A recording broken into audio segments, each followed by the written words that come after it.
जय हिंद, वंदे मातरम। स्वागत है आपका उड़ान क्लासेज के यूट्यूब चैनल पर, जिसमें हम daily show current affairs session के बारे में बात करते हैं, जिसके अंदर करंट अफेयर के बारे में और साथ ही साथ हम स्टैटिक जीके के बारे में बात करेंगे, जो कि हमारा 23 जनवरी और 24 जनवरी से संबंधित जितने भी हमारे करंट अफेयर्स के प्रश्न बने हैं, उन सभी प्रश्नों के बारे में हम डिटेल से एनालिसिस करेंगे और साथ ही साथ उनसे संबंधित जितने भी स्टैटिक पोर्शन के प्रश्न बनते हैं, उन सभी प्रश्नों के बारे में भी डिटेल एनालिसिस करेंगे।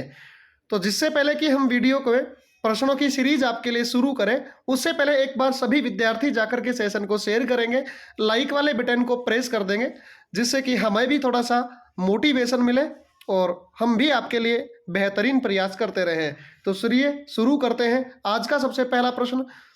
और देखिएगा, सबसे पहला प्रश्न जो आपकी स्क्रीन पर आ चुका है, ये रहा सबसे पहला प्रश्न जो आपकी स्क्रीन पर है।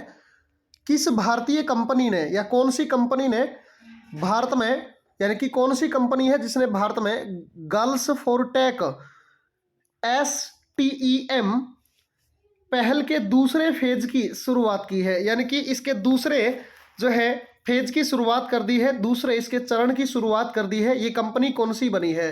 तो इस कंपनी का नाम है मास्टर कार्ड। कौन सी कंपनी बनी है? मास्टर कार्ड कंपनी जो है इसने शुरुआत की है, जिसकी अगर हम पहले फेज की बात करें तो इसका पहला फेज जो है ये 2014 में शुरू हुआ था। कब शुरू हुआ था? 2014 में शुरू हुआ था, जिसमें 8 से 14 वर्ष की लड़कियों को जो है, आप जानते हैं, साइंस, टेक्नोलॉजी, इंजीनियरिंग, मैथमेटिक्स जो है पाठ्यक्रम जो है ये पढ़ाने के लिए ये मुहिम बनाई गई है, जो कि 6 से 14 वर्ष की लड़कियों के लिए चलाई गई है। चलिए, तो पहला प्रश्न हमारा जिसका राइट आंसर क्या होगा? तो राइट आंसर हमारा ए हो जाएगा। चलिए अगले प्रश्न के बारे में बात करते हैं। और अगला प्रश्न ये रहा, बदारा अली जूफ किस देश के उपराष्ट्रपति थे? यानी कि बदारा अली जूफ जो है ये कौन से देश के राष्ट्रपति थे जिनका भारत में निधन हो गया? जिनका भारत में निधन हो गया भाई साहब, ये भारत में इलाज करवाने के लिए आए थे, ठीक है, और भारत में इलाज करवाने आए थे और यहीं पर इनका क्या हो गया है? निधन हो गया है, ये जो है मर चुके हैं। इसीलिए अगर बात करें कौन से देश के हैं ये, तो गाम्बिया देश के हैं। कौन से देश के हैं? गाम्बिया देश के हैं। और यह गाम्बिया जो है यह एक अफ्रीकी देश है। कौन सा देश है? यह एक अफ्रीकी देश है। और इसी की बात कर लें तो इसी गाम्बिया देश की अगर हम राजधानी के बारे में बात कर लें तो गाम्बिया देश जो है इसकी जो राजधानी है वो है बंजुल। कौन सी राजधानी है? बंजुल इसकी राजधानी है। और इस देश के वर्तमान में जो राष्ट्रपति हैं, इसके जो प्रेसिडेंट है, उसका नाम क्या है? अदाम या अदामा आदामा बारो। आदामा बारो जो है ये गाम्बिया देश के वर्तमान में क्या है? राष्ट्रपति है। तो आपको ये भी अच्छे से याद रखना है कि एक गाम्बिया देश है जो कि अफ्रीका महाद्वीप का है, और उसके जो उपराष्ट्रपति थे, जो कि पहले यहाँ पे शिक्षा मंत्री भी रह चुके हैं गाम्बिया में, वही बदारा अली जूफ जो है इनका भारत में ही निधन हो गया है। चलिए नेक्स्ट प्रश्न के बारे में बात करते हैं। और देखिए, भारत का पहला 3x platform wind turbine generator WTG जो है विंड टर्बाइन जनरेटर किस राज्य के अंदर जो है इसकी शुरुआत की गई है? और इसकी शुरुआत जो है करने वाली कंपनी जो है उस कंपनी का नाम क्या है? तो रिन्यू पावर जो है इस कंपनी के द्वारा इसकी शुरुआत की गई है, जो कि हमारे भारत के राज्य है कर्नाटक राज्य के एक जगह है कर्नाटक के अंदर, जिस जगह का नाम है गडग। इसी गडग नामक जगह पर इसकी शुरुआत की गई है। और इसका उपयोग देश की पहली, यानी इसका उपयोग जो है देश की पहली राउंड द क्लॉक, यानी कि राउंड द क्लॉक नवीकरणीय ऊर्जा परियोजना में किया जाएगा, जो पवन ऊर्जा, सौर ऊर्जा और बैटरी ऊर्जा भंडारण प्रौद्योगिकी यानी कि BESS को संयोजित करेगी। और यह ऐसी होगी, यह प्लेटफॉर्म, यह ऐसा ये टरबाइन होगा जो कि हर साल में 1 मिलियन से अधिक परिवारों को बिजली प्रदान करने का कार्य करेगा। तो इसका राइट आंसर हमारा क्या होने वाला है? कर्नाटक होने वाला है, और ये कर्नाटक राज्य से संबंधित है। आप अच्छे से जानते हैं कर्नाटक राज्य के बारे में, जिसकी राजधानी बेंगलुरु है। और कर्नाटक राज्य जो है, इस राज्य के अंदर आपको अलमाटी बांध देखने को मिलेगा। कर्नाटक राज्य में ही आपको यक्षगान लोक नृत्य के बारे में सुनने को मिलेगा, और कर्नाटक राज्य में ही आपको बेलांदुर झील और ढोली पुथिला नृत्य भी देखने को मिलेगा। साथ ही साथ आपके कर्नाटक राज्य के बारे में ये भी जानते होंगे कि कर्नाटक में न्यू मंगलोर नाम का एक बंदरगाह है, एक पोर्ट है। और कर्नाटक राज्य जो है, इसी कर्नाटक राज्य के ही जब तटीय जो भाग होता है, इसका जो कोस्टल एरिया है, उसी कोस्टल एरिया को कन्नड़ के नाम से जाना जाता है, या केनरा तट के नाम से जाना जाता है। ठीक है, चलते हैं अगले प्रश्न के बारे में, और देखिएगा अगला प्रश्न जो कि आपकी स्क्रीन पर आ चुका है, और आंसर देने की आप कोशिश करेंगे। चौथी शताब्दी यानी कि चौथी जो औद्योगिक जो क्रांति है, अभी तक 3 औद्योगिक क्रांतियां हो चुकी हैं, जिसमें चौथी औद्योगिक क्रांति के लिए वर्ल्ड इकोनॉमिक फोरम यानी कि WEF, जिसे आप विश्व आर्थिक मंच के नाम से जानते हैं, इसके द्वारा कहां पर इसको स्थापित किया जा रहा है। और जैसा कि आप फोटो में देख पा रहे होंगे कि ये कहां पर स्थापित किया जा रहा है, तो ये हमारे भारत के जो कि नवीनतम भारत का राज्य है, जिसे आप तेलंगाना के नाम से जानते हैं, उसकी कैपिटल हैदराबाद में इसकी स्थापना की जा रही है, या इसको स्थापित किया जा रहा है। और अब वर्ल्ड इकोनॉमिक फोरम के द्वारा किया जा रहा है। तो इस वर्ल्ड इकोनॉमिक फोरम की स्थापना कब होती है? तो इसकी स्थापना होती है 1971 में, यानी कि 1971 में, जिसका मुख्यालय कहाँ पे है? स्विट्जरलैंड के अंदर है। कहाँ पे है? स्विट्जरलैंड में इसका क्या है? तो स्विट्जरलैंड में इसका मुख्यालय है।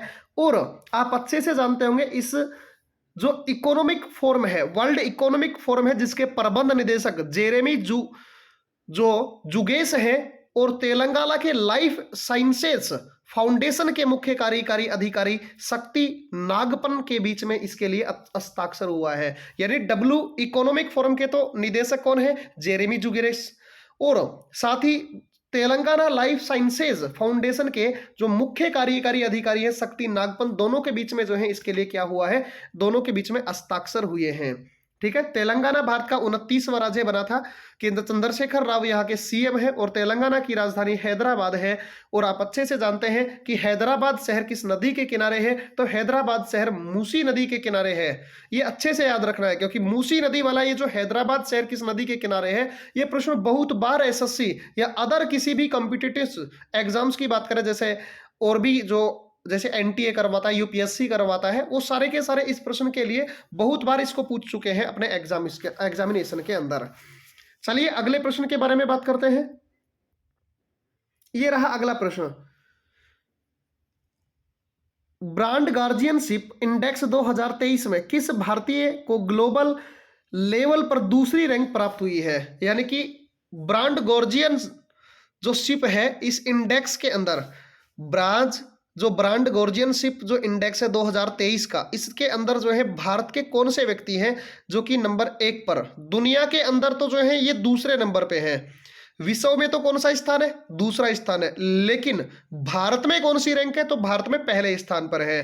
ठीक है, अगर आपसे पूछ लिया जाए इस गार्जियनशिप इंडेक्स के अंदर जो है फर्स्ट स्थान पर, पहले नंबर पर कौन है, तो पहले नंबर पर रहने वाले आदमी का नाम क्या है? तो पहले नंबर पर है जेनसेन हुआंग। और ये जेनसेन हुआंग जो है ये एंडीविया के CEO है। एक जो है इनका कंपनी है जिसका नाम है एंडीविया, उसके ये CEO है। और पहले नंबर पर है विश्व के अंदर, जो कि ब्रांड गार्जियनशिप इंडेक्स 2023 में नंबर 1 पर है। और दूसरे नंबर पर हमारे भारतीय मुकेश अंबानी, जो कि रिलायंस यानी कि जियो इंडस्ट्री के जो है फाउंडर है, संस्थापक है। इसके बाद में बात करें अगले प्रश्न के बारे में, तो देखिएगा अगला प्रश्न जो कि आपकी स्क्रीन पर बेहतरीन और लाजवाब प्रश्न है, जो कि आज के आने वाले जो हमारे 2023 में जितने भी एग्जामिनेशन होंगे, उन एग्जामों के अंदर सबसे ज्यादा पूछे जाने वाले प्रश्नों में से एक प्रश्न होगा। तो सुनिएगा वो प्रश्न क्या है। भारत के G20 प्रेसिडेंसी के तहत भारत के पहले ग्लोबल टूरिज्म समिट का आयोजन कब और कहां पर किया जा रहा है? तो आप अच्छे से जानते होंगे कि ये जो सबमिट होगा, ये सबमिट कब होगा? 10 से 12 अप्रैल 2023 को होगा। 10 से 12 अप्रैल 2023 को होगा, जो कि कहां पर होगा? दिल्ली में एक जगह है, जिस जगह का नाम है प्रगति मैदान। कौन सी जगह है? प्रगति मैदान। इसी प्रगति मैदान के अंदर जो है इसका आयोजन किया जाएगा। और आप अच्छे से जानते हैं कि इसके आयोजन के बारे में ये जानकारी अपने को किसने दी है? ये जानकारी हमें किसके द्वारा दी गई है? तो केंद्रीय वर्तमान में जो पर्यटक मंत्रालय के हमारे मंत्री है, यानी कि टूरिज्म मामले के जो हमारे वर्तमान के प्रेसिडेंट है, मंत्री है, जिसका नाम है प्रहलाद सिंह पटेल, उनके द्वारा जो है इसके बारे में जानकारी दी गई है ट्वीट कर करके। और कहा गया है कि 10 से 12 अप्रैल के बीच में इस जो है टूरिज्म समिट का आयोजन किया जाएगा प्रगति मैदान दिल्ली के अंदर। इसके लिए अगर हम बात कर ले तो इसके बारे में चंडीगढ़ में एक बार रोड शो भी करवा दिया गया है 17 जनवरी 2023 को ही, जो है 17 जनवरी को ही जो है इसके लिए रोड शो करवा दिया गया है पर्यटन मंत्रालय के द्वारा। अगला प्रश्न देखिएगा, और ये रहा अगला प्रश्न देखिएगा, और प्रश्न बेहतरीन है। दुनिया का सबसे मूल्यवान ब्रांड कौन बना है? दुनिया का सबसे मूल्यवान ब्रांड कौन सा बना है? आपको दिख रहा होगा फोटो के अंदर, भाई साहब बेहतरीन आदमी, खतरनाक आदमी, जिसे आप अच्छे से जानते होंगे। ये रहा आपके सामने जेफ बेजोस, आप अच्छे से जानते होंगे, जो कि अमेजन के जो है सीईओ हैं। अमेजन के सीईओ जेफ बेजोस जो है ये दुनिया के अंदर सबसे मूल्यवान कंपनी बनी है। लेकिन अगर भारत की बात करें तो भारत की जो है 150 साल से भी अधिक पुराना जो भारत का टाटा समूह है वो इसमें शामिल होने वाला, यानी कि इसके 100 के अंदर, यानी कि 100 के अंदर शामिल होने वाला भारत का एकमात्र ऐसा समूह है, जो कि ऐसा जो है ब्रांड है जो कि भारत का इसमें शामिल हुआ है। लेकिन दुनिया में नंबर 1 पर कौन है? अमेजोन है, जिससे आप बहुत सारी चीज़ें जो है खरीद करते हैं, यानी कि बहुत सारे प्रोडक्ट्स यहाँ से मंगवाते हैं। तो ये आप अच्छे से याद रखेंगे। चलिए अगले प्रश्न के बारे में बात करते हैं।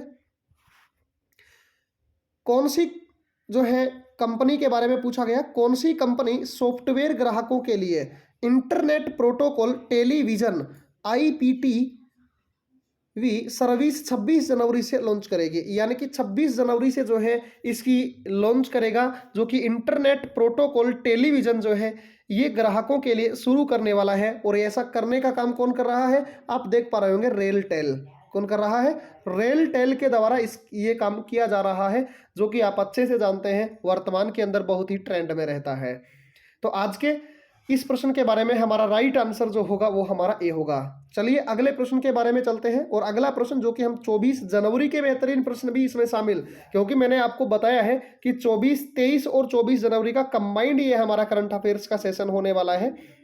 इसीलिए आप एक बार इसे शेयर भी करने का कार्य करें, क्योंकि आपका अपना यूट्यूब चैनल है उड़ान क्लासेस। अगर आप ही ऐसा नहीं करेंगे तो भाई साहब ऐसा करेगा कौन फिर? ठीक है, इतना तो आपका भी बनता है। तो आज इस 24 जनवरी के भी जो आज है इसके बारे में भी कुछ प्रश्नों के बारे में डिटेल एनालिसिस करेंगे। बेहतरीन प्रश्न है, आने वाले एग्जाम में पूछे जाने की भरसक संभावनाएं अपने पास रखता है।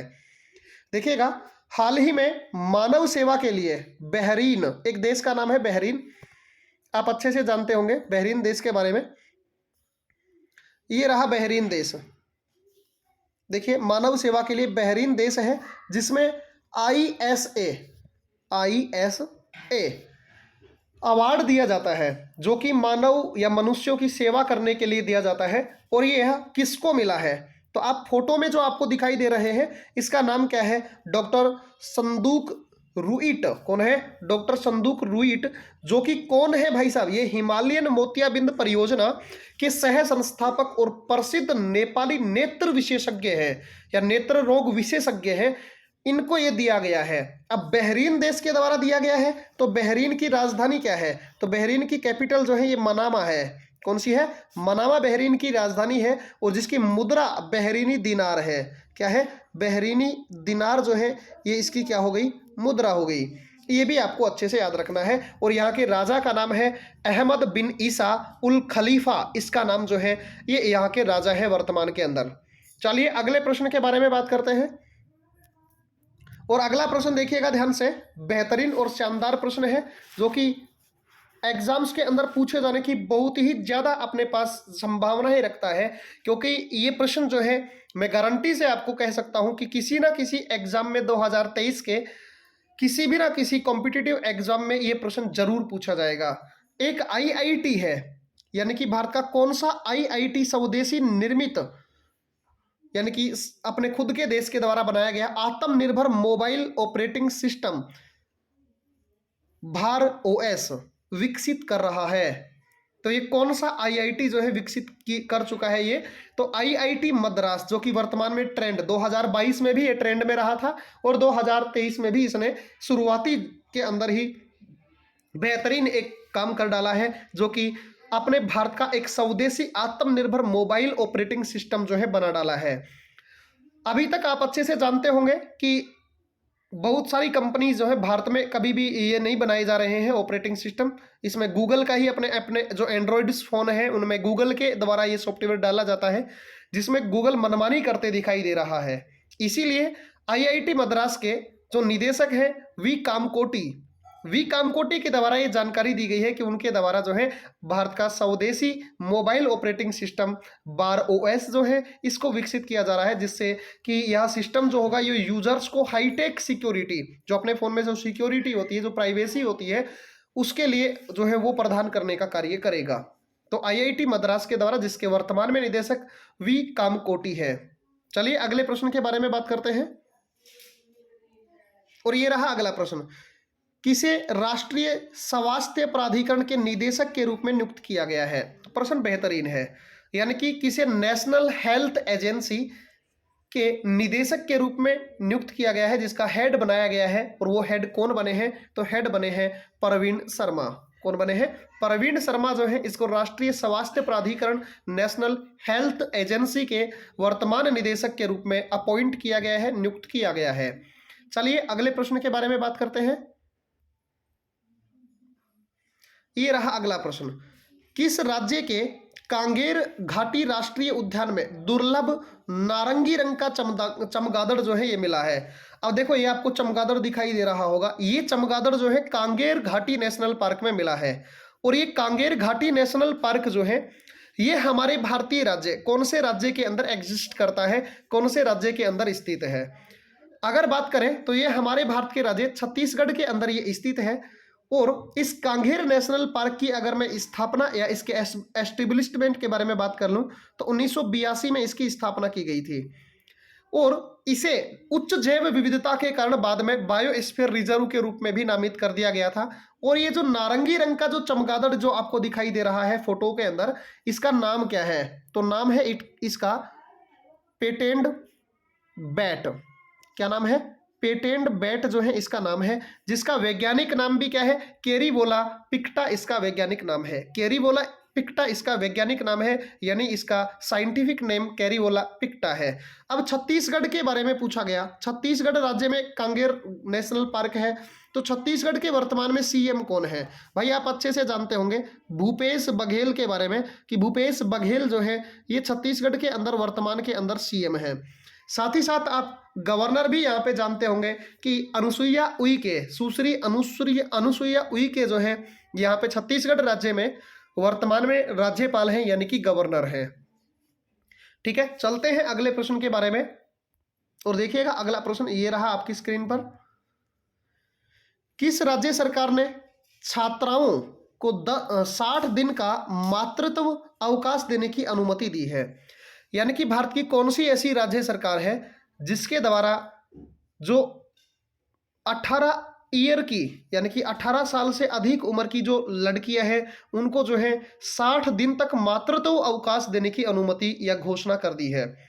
तो ऐसा करने वाली हमारे भारत की राज्य सरकार, जिसका नाम है केरल राज्य की सरकार, जो कि अगर शिक्षा के बारे में, लिटरेसी के बारे में बात कर ले, जो हमारी जो साक्षरता है इसके अंदर नंबर 1 पर है भारत में, जो कि छात्राओं को मासिक धर्म के ऊपर 60 दिन का वर्ष के अंदर अवकाश देने की घोषणा कर चुका है, कि उन्हें 60 दिन का जो है मातृत्व अवकाश दिया जाएगा, जिससे वो अपने स्वास्थ्य को बेहतर और अच्छा बना सकें। इसीलिए अगर हम केरल सरकार के बारे में बात कर लें तो केरल की वर्तमान में अगर मुख्यमंत्री के बारे में बात करें तो पिनरई विजयन यहाँ पे केरल के वर्तमान में सीएम है। और यहाँ पे गवर्नर की बात कर लें तो आरिफ मोहम्मद खान केरल से गवर्नर है, राज्यपाल है। और यही आरिफ मोहम्मद खान है जिनके द्वारा केरल के अंदर ये शुरुआत की गई थी, वन स्कूल वन आईएएस योजना की शुरुआत की, यानी कि कम से कम एक स्कूल से एक आईएएस तो केरल राज्य से बनना चाहिए।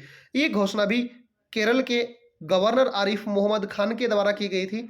और केरल के बारे में आप अच्छे से जानते हैं, इसका जो तटीय एरिया है जिसे मालाबार के नाम से जानते हैं, राजधानी इसकी तिरुवनंतपुरम है। और केरल जो राज्य है, इसी केरल राज्य के अंदर आपको कार्डेमम यानी कि इलायची की पहाड़ियां देखने को मिलेंगी, जो कि बहुत ही ज्यादा बार पेपर के अंदर पूछी जाती हैं। साथ ही साथ भारत में सबसे पहले जो उठता हुआ मानसून है भारत के मुख्य भूमि यानी कि मेनलैंड के ऊपर केरल के मालाबार के तटीय क्षेत्र में वर्षा करवाने का कार्य करता है। चलिए अगले प्रश्न के बारे में बात करते हैं और देखिएगा अगला प्रश्न, ये रहा अगला प्रश्न। भारत और कौन सा देश मैत्री पाइपलाइन डीजल की आपूर्ति करेगा, यानी कि भारत और किस देश के बीच में मैत्री पाइपलाइन जो है इसका विकास किया गया है। और इसी पाइपलाइन के तहत भारत जो है ये बांग्लादेश को क्या करेगा, तो बांग्लादेश को डीजल की आपूर्ति करेगा, डीजल की सप्लाई करने का कार्य करेगा। आप एक चीज आप अच्छे से याद रखना, देखो मैत्री के नाम से जितने भी प्रोडक्ट हो, मैत्री के नाम से वो भारत और बांग्लादेश के बीच में होंगे। अभी पिछले दिनों मैत्री सेतु का भी निर्माण भारत और बांग्लादेश के बीच में किया गया था, जो कि त्रिपुरा में किया गया था। और इस पाइपलाइन मैत्री पाइपलाइन का भी जो है विकास भारत और बांग्लादेश के बीच में किया गया है, जिसकी कुल लंबाई कितनी होगी, तो इसकी कुल लंबाई होगी 131.5 किलोमीटर। कितनी होगी, 131.5 किलोमीटर की कुल लंबाई होगी, जिसकी अगर हम 26.5 किलोमीटर की बात करें तो ये बांग्लादेश में होगी और 5 किलोमीटर की लंबाई भारत के अंदर होगी। ये आप अच्छे से याद रखें। इस के आयोजन की, यानी कि ये जो मैत्री पाइपलाइन समारोह भी हुआ था, जिसका अगर हम बात कर लें तो यह समारोह 2018 में सितंबर में भारत के माननीय प्रधानमंत्री नरेंद्र मोदी जी और बांग्लादेश के वर्तमान प्रधानमंत्री शेख हसीना दोनों के बीच में ही ये हुआ था, जो कि बांग्लादेश और भारत के बीच में मैत्री पाइपलाइन डीजल की आपूर्ति करेगा।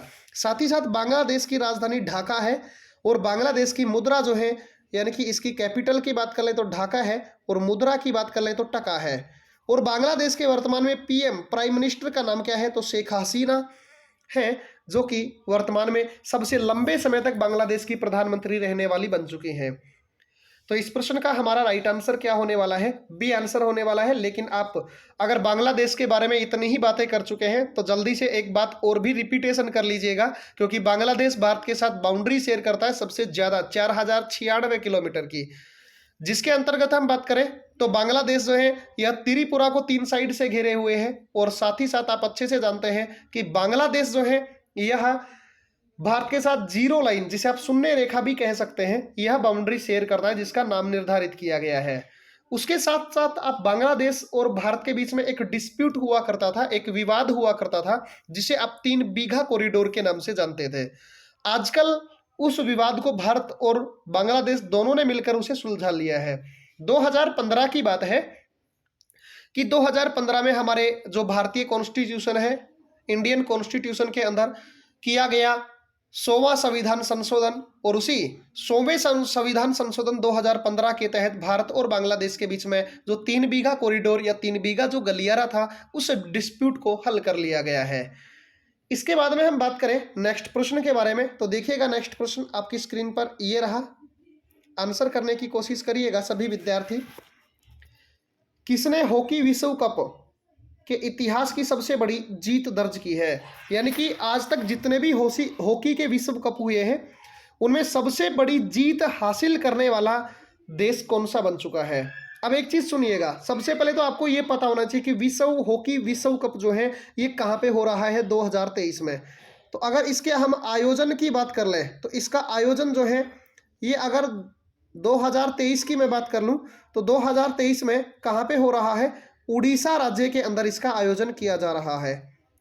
अब इसी के अंदर जो नीदरलैंड देश है, इस नीदरलैंड देश ने हराया है किसे, चिली देश को। और कितने से हराया है, 14-0 के गैप से हरा दिया है, यानी कि 14-0 से हरा करके, और आज तक की सबसे बड़ी जो जीत है ये हासिल कर ली है नीदरलैंड के द्वारा। और नीदरलैंड के द्वारा की गई है। तो नीदरलैंड के बारे में आप अच्छे से जानते होंगे कि इसकी कैपिटल एम्स्टर्डम है और इसकी मुद्रा, अगर हम इसकी करेंसी के बारे में बात करें तो यूरो इसकी मुद्रा है। आप चिली के बारे में भी जानते होंगे जिसकी राजधानी सेंटियागो है, और चिली में ही आप जानते होंगे कि चिली एकमात्र ऐसा देश है जो कि सबसे ज्यादा अक्षांश रेखाओं के अंदर स्थित है, जो कि दक्षिणी अमेरिका महाद्वीप का एक देश है। चलिए चलते हैं नेक्स्ट प्रश्न के बारे में।